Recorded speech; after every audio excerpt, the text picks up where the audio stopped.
Are you one of the thousands of people who experience stage fright? It can be debilitating and slow down your journey as a musician. In this video, we're going to show you how to get control of your mind and use the best exercises to try and reduce or even eliminate your stage fright. Coming up.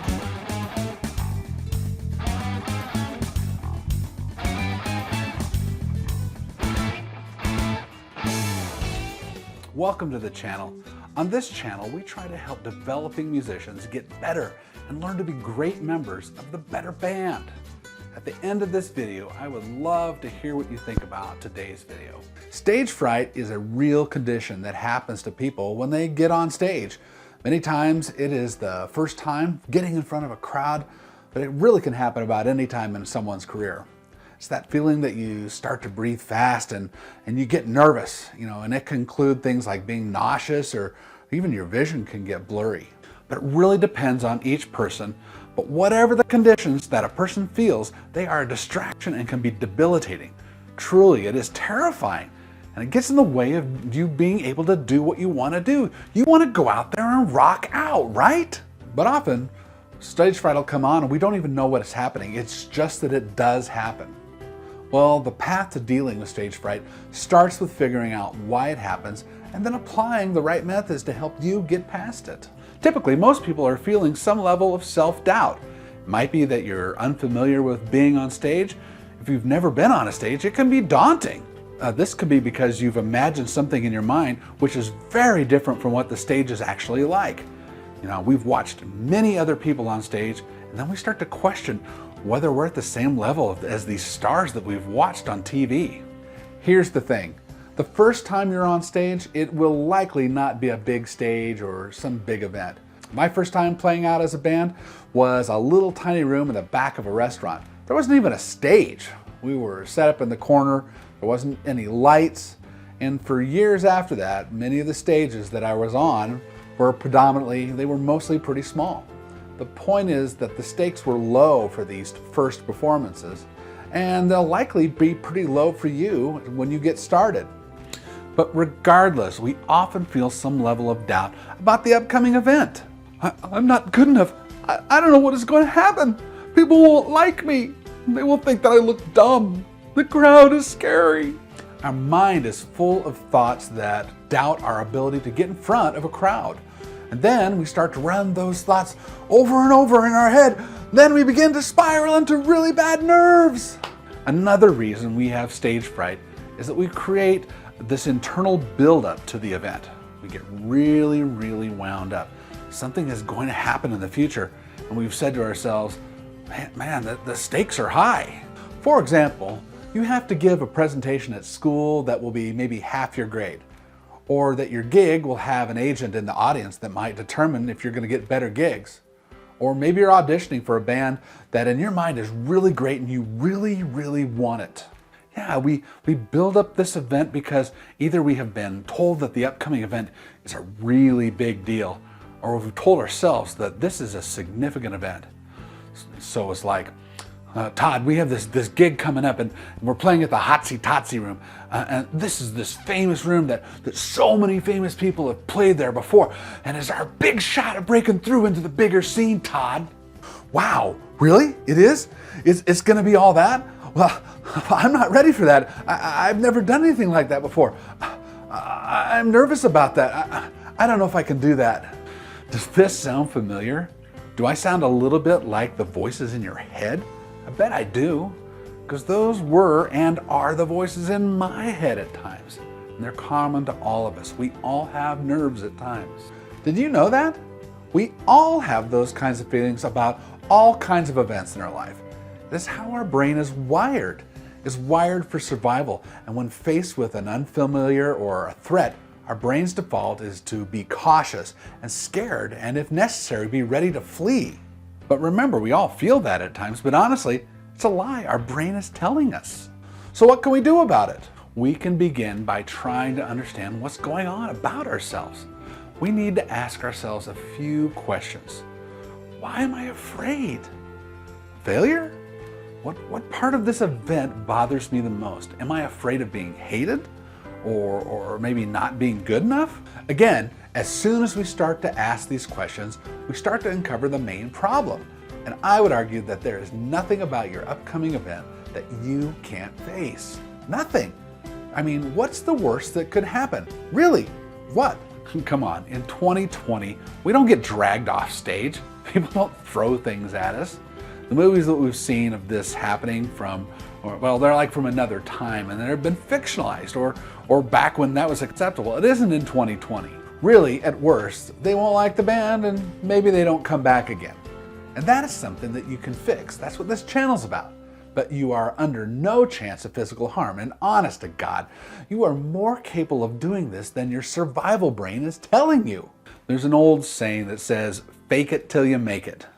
Now, although I don't believe in living this out all the time, it does express an important concept. You are really going to fake it, but you're going to fake your brain into believing that you have everything you need to succeed and do really well at this.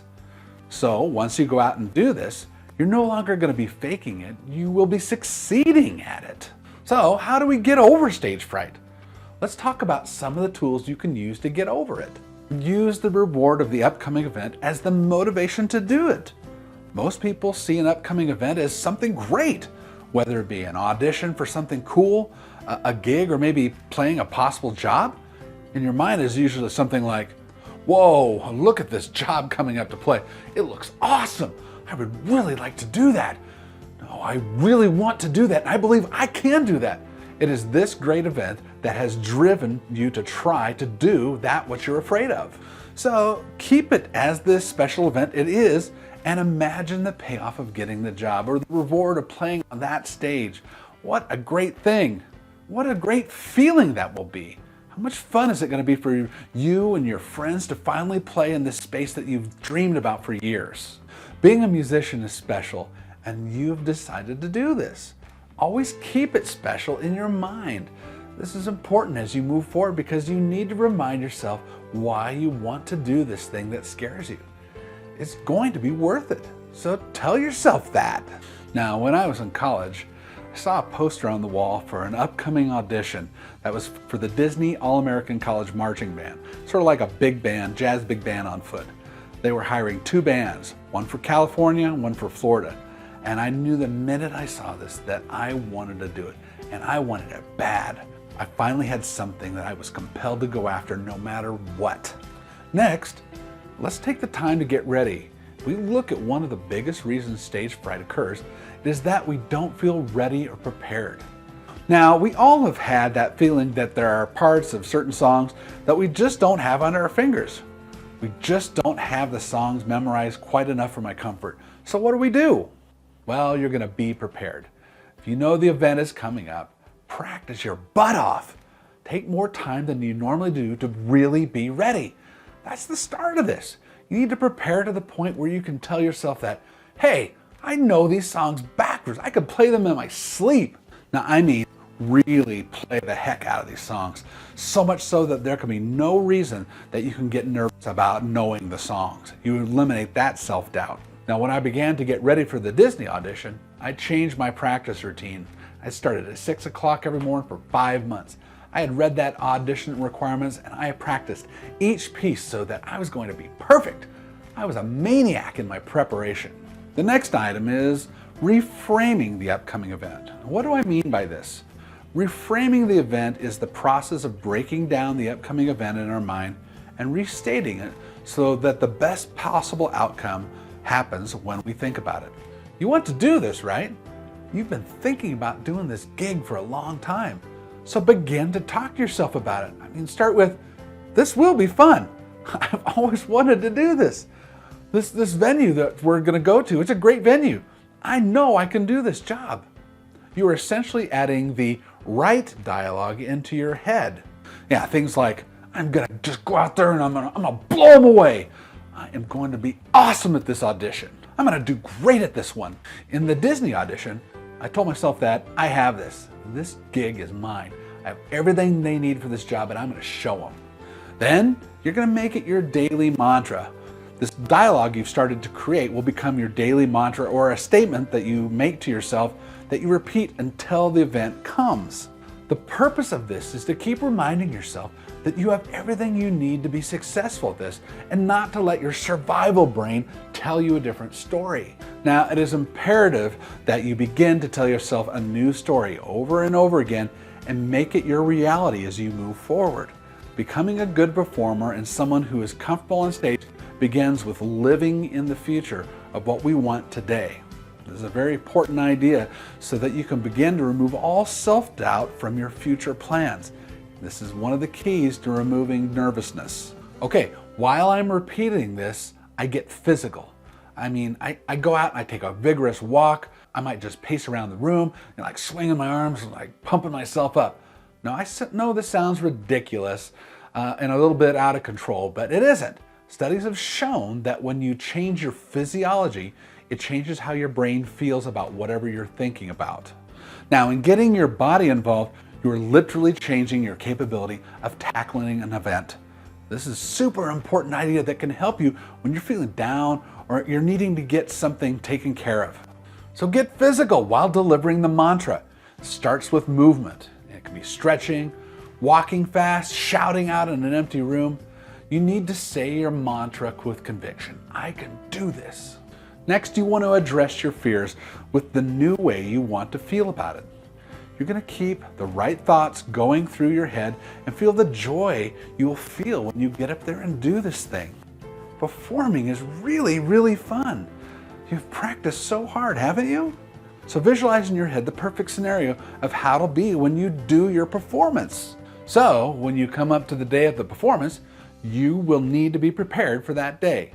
Now, if you've prepared for the event with your practice or whatever the required preparation, you're not going to be worried about that. You have it in your head, right?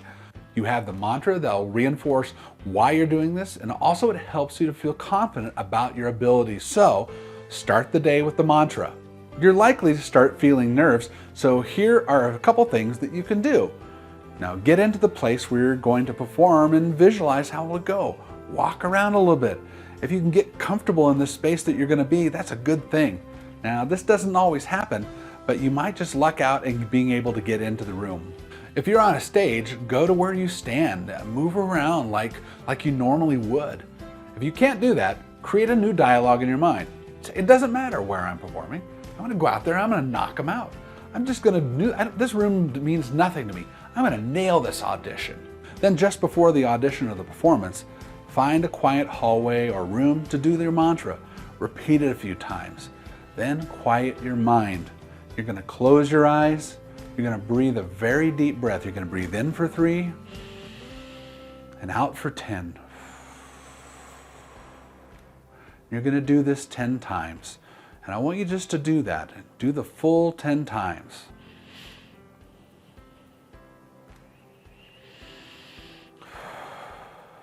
Breathing will help you relax you. When you're nervous, we breathe rapidly and we're not getting the oxygen that we need to steady us. So breathe. Now, if your hands feel a little bit cold and shaky, just go to the bathroom and run your hands into some warm water for a couple of minutes. This is going to help loosen up your hands so that they're nice and pliable. This is also going to help you feel better. That warm water is just going to be an instant sensation that gives you a little comfort. Then, before you walk in, tell yourself, I'm going to just blow these people away. I've got this thing. I totally do. Let's do it. And attack the audience or the group of people that you're in front of. You're going to put all of your energy into that performance. If you do feel some nerves or butterflies while you're still on stage, pick a spot in the back of the room, someplace on the back wall. This is going to be the place that you're going to focus all that nervousness. And you're going to just dispose of it all out there at that spot. Now, if this is your first time trying to do something like this, it's going to feel weird. I know. That's okay.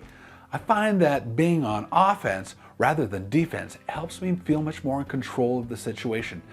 And I will feel more relaxed within a few minutes of starting. So you're going to be all right. If you just sit back there and let the audition happen to you, it's likely to go sideways and your feelings are going to amplify and you're going to feel worse. So be aggressive in your approach. I promise you it's going to help you. And before you know it, you're done. You've gone through the audition. You have gotten in front of those people. You've performed the unperformable gig or the concert. You have just done the presentation that you said, I can't do it.